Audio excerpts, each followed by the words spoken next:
हमारे ईसाई समाज में एक दोष लगाया जाता है हमारे ऊपर कि हम लोग अपने देश की चिंता नहीं करते हैं और देशद्रोही हैं। ये आज की बात नहीं है, ये करीब करीब 100 साल से इस किस्म का दोषारोपण होता जा रहा है और अब लोगों के दिमाग में धीरे धीरे धीरे ये मनसा स्थापित हो चुकी है कि ईसाई जो लोग हैं वो अपने देश से प्रेम नहीं करते हैं। इसका कारण ये है कि हम लोगों ने कभी अपना इतिहास जानने की कोशिश नहीं करी और दूसरी बात यह है कि जो हमारा सच्चा इतिहास है उस इतिहास को हम लोग अपने सामने नहीं ला पाए हैं। मतलब हमने कोई ऐसा प्रयास नहीं किया कि जो हमारे समाज के जो वास्तविक इतिहास है उसको हम लोगों तक पहुंचाने में बिल्कुल विफल रहे हैं।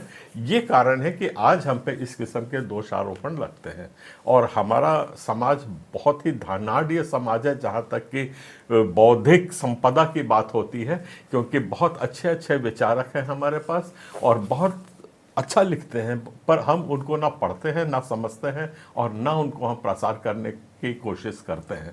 मैं ऐसे ही एक महामानव के साथ को आपके सामने प्रस्तुत कर रहा हूं जो हमारे मध्य प्रदेश की धरती ही में पैदा हुए, यहीं काम किया और कैलिफोर्निया यूनिवर्सिटी में उन्होंने डॉक्टरेट हासिल की और कई किताबों के लेखक हैं। आप हैं विशाल मंगलवादी जी। मैं उनका इंटरव्यू जो सोनल कैलॉग जी ने जो अहमदाबाद में रहती है चैनल चलाती हैं उनने इसको रिकॉर्ड किया है। मैं उसको अभी प्ले करूंगा ताकि आप समझ सकें। और सबसे बड़ी बात जो उनने करी है जो मुझको घर कर गई, जिनका नाम विशाल मंगलवादी जी है, महात्मा गांधी के जन्म लेने के 33 साल पहले मतलब 1833 में ही ब्रिटिश पार्लियामेंट में यह पारित हो चुका था कि भारत को आज़ाद करना है। फिर हम लोग उसका गाते हैं गाना, दे दी हमें आज़ादी बिना खड़क बिना ढाल। तो ये जो फॉल्स नैरेटिव्स हैं इसको हम लोगों ने कभी चैलेंज करने की कोशिश नहीं की है और अपने स्थान को हम लोगों ने कभी स्थापित करने का प्रयास नहीं किया है। उसी में थोड़ा आगे चले तो आज़ादी की लड़ाई तो 1857 से चली आ रही है, जो हम जानते हैं कि 1857 की पहली आज़ादी की लड़ाई लड़ी गई थी। तो ये सब भ्रम जो है, अब वक्त आ गया है कि हम इस भ्रम भरे दूषित वातावरण को साफ करें। हम अपनी विचारधारा, अपना गौरवशाली इतिहास और जो ईसाई समाज ने अपने देश को बनाने के लिए किया है इसको हम आम जनता तक पहुंचाएं और इसी प्रयास में मैं आप तक आया हूं आज। इसके ऊपर हम आज कोशिश कर रहे हैं कि आरएसएस की जो विचारधारा है उसमें ईसाई समाज या पिछड़ा वर्ग अपनी जगह कैसे स्थापित कर सकता है, हम उसमें एकदम नकारे ना जाएं।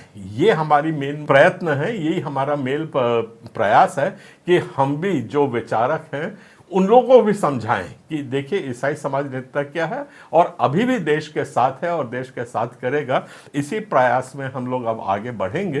तो आज ज़रूरत है कि हम अपने सुनहरे इतिहास को जानें, इस ताकि ये जो फॉल्स नैरेटिव जो हुआ है अभी जो हमारे समाज के प्रति है ये थोड़ा सा कम हो, हम उनको समझे वो हमको समझे। मैं अब इसके आगे का जितना प्रसारण है मैं विशाल मंगलवादी जी की जो एक उनने इंटरव्यू सोनाल कैलॉग जी को दिया था उसके मैं अंश आपके सामने प्रस्तुत कर रहा हूँ। आपको धन्यवाद और आपके दर्शकों को मैं आभारी हूँ कि उन्होंने समय निकाला हमारी बात सुनने के लिए। मेरा जन्म मध्य प्रदेश में हुआ, पढ़ाई लिखाई यूपी और एमपी में हुई। शादी मेरी 1975 में हुई। मैंने इलाहाबाद से बीए किया, इंदौर से एमए किया और उसके बाद मुझे एक कैलिफोर्निया की यूनिवर्सिटी ने लॉ में डॉक्टरेट दी। मेरी पत्नी ने लखनऊ से पढ़ाई की और फिर अमेरिका से उन्होंने एमए किया। हमारी शादी 1975 में हुई और उसके बाद से 76 से हम गरीबों की सेवा करने के लिए मध्य प्रदेश में छतरपुर ज़िले के एक गांव के बाहर खेत पर रहने लगे और वहां से हमने भारत की गरीबी को समझने का प्रयास किया, गरीबी को कैसे दूर किया जाए इस पर प्रयास किया। और हम ये समझने लगे कि भारत की गरीबी सिर्फ आर्थिक समस्या नहीं है, लेकिन आर्थिक से अधिक बड़ी राजनीतिक समस्या है और राजनीतिक से ऊपर एक सामाजिक और नैतिक समस्या है भारत की। हमारे समाज ने लोगों को गरीब बना के रखा है, उनको पिछड़ा वर्ग कहते हैं। अभी बिहार का जो सेंसस या जनगणना नीतीश जी ने करवाई थी पिछले साल, उसमें ये पता चला कि 84% से अधिक जनसंख्या पिछड़े वर्ग की है। उसमें पिछड़ा वर्ग, अति पिछड़ा वर्ग, शेड्यूल कास्ट, शेड्यूल ट्राइब, ये सब मिले हुए हैं। तो लगभग यही स्थिति सारे देश की है कि 80-85% लोगों को भारत की धार्मिक व्यवस्था ने अछूत बना के या नीच बना के रखा हुआ है कि तुमको ज्ञान की शक्ति नहीं, उसका अधिकार नहीं है, तलवार उठाने का अधिकार नहीं है, संपत्ति का अधिकार नहीं है। सारे जो power of knowledge, power of weapons, power of military etcetera, ये सब बड़े लोगों ने अपने हाथ में रख लिया। तुम मजदूरी करो क्योंकि तुम्हें ईश्वर ने अपने पाँव से बनाया, तुम सबकी सेवा करो।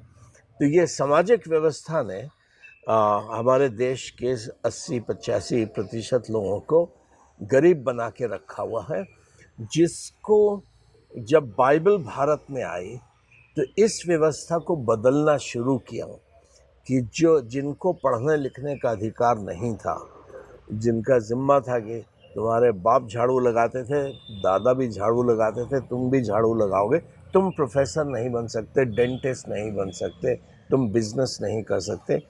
इस व्यवस्था को बदलने के लिए बाइबल ने शुरुआत की, क्योंकि बाइबल ने ये सिखाया कि परमेश्वर ने सारे मनुष्यों को अपने स्वरूप में बनाया है, अपने संतान के रूप में बनाया है कि हम इस पृथ्वी पर शासन करें।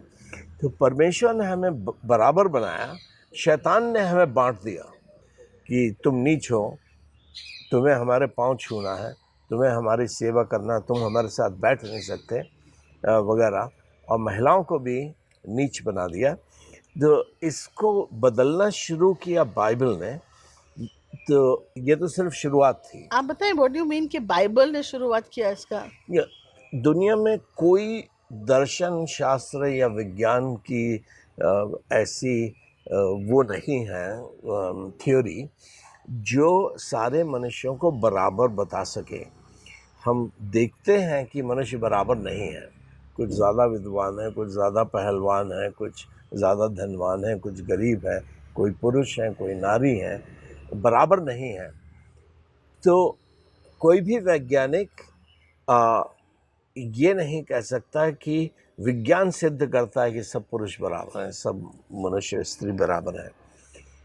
हिंदू धर्म जिसकी कुछ बातों में बुद्ध धर्म ने भी शुरू किया कि हिंदू धर्म ने कहा कि एक तो ईश्वर ने कि ब्राह्मणों को मुंह से बनाया, क्षत्रियों को अपने हाथों से बनाया, भुजाओं से बनाया, और बनियों को पेट से, और शूद्रों को जांग से, पैरों से। लेकिन दूसरा कारण जो हिंदू धर्म ने दिया, जिसको बुद्ध धर्म ने भी स्वीकार किया, कि आपका जन्म एक महिला के रूप में हुआ है क्योंकि आपके कर्म पिछले जीवन में बुरे थे। यदि आप इस जीवन में मेरी सेवा अच्छी करेंगी तो अगले जीवन में शायद आपको नर की योनि मिल जाए। तो कर्म और पुनर्जन्म का जो सिद्धांत था वो गैर बराबरी को एक्सप्लेन करता था कि कोई गरीब क्यों पैदा हो रहा, कोई बीमार क्यों पैदा हो रहा, अंधा क्यों पैदा हो रहा, क्योंकि उसके कर्म पिछले जीवन में बुरे थे। तो हिंदू भारतीय दर्शन ने और विज्ञान ने ये कभी नहीं स्वीकार किया कि सब मनुष्य बराबर हैं, क्योंकि सब व्यक्ति बराबर हैं। ये एक धर्म विज्ञान का विषय है कि परमेश्वर ने सबको, पुरुषों को, नारियों को अपने स्वरूप में, अपनी संतान के रूप में बनाया है, इसलिए हम बराबर हैं। हम सबकी इज्जत एक बराबर है, हम सबके अधिकार एक बराबर हैं।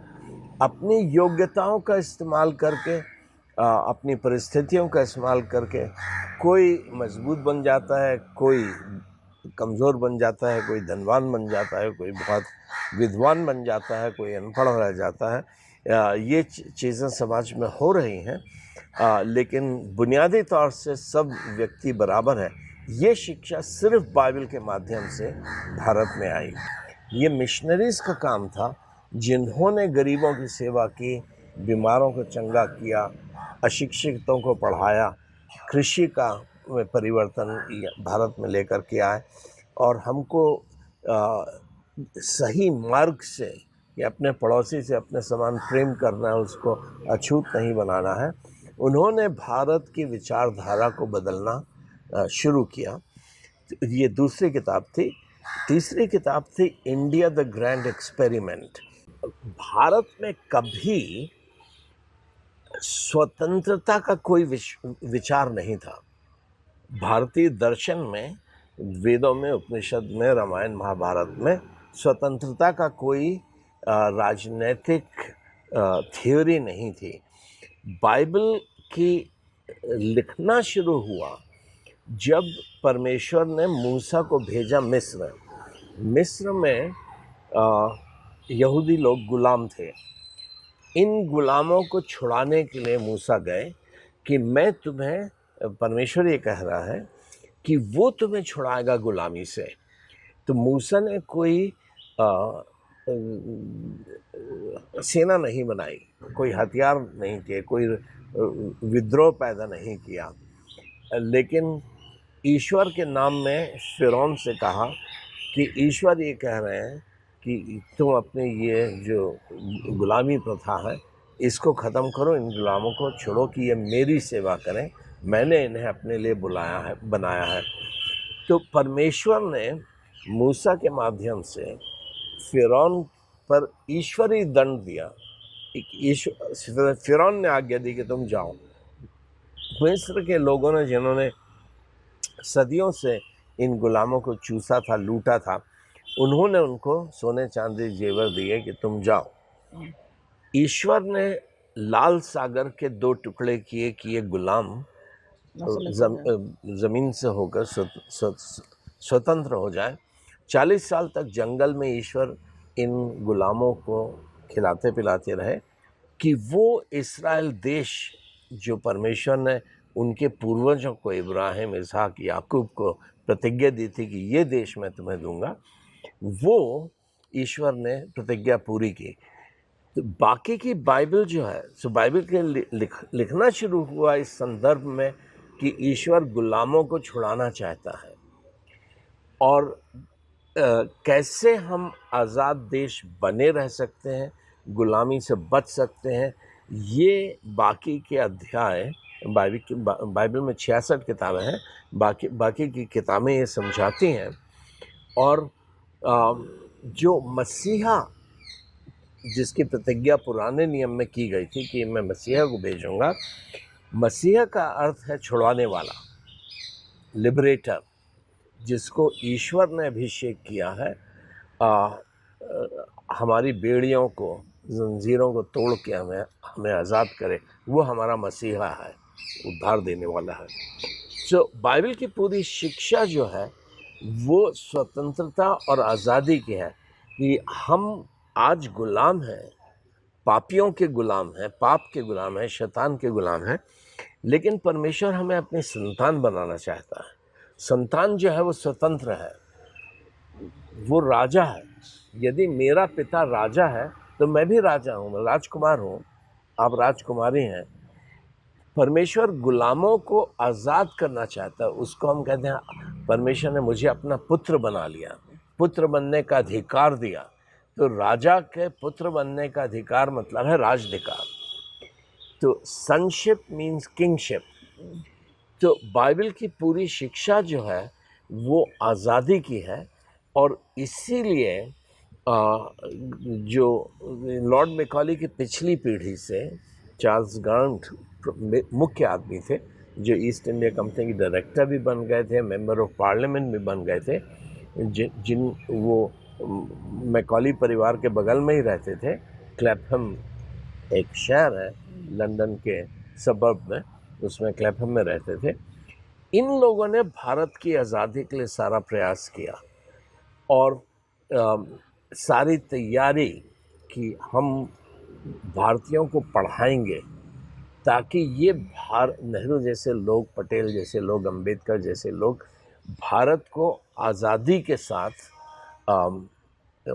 स्थापित कर सकें। अपनी मंशा बनाएं, विचारधारा को समझें और हमसे जरूर संपर्क में आए, क्योंकि जब तक ऐसा बौद्धिक आदान प्रदान नहीं होगा हम एक दूसरे के समाज को समझ नहीं पाएंगे, और जब तक हम समाज समझेगा नहीं तब तक शांति स्थापित नहीं हो पाएगी। आप सबको धन्यवाद।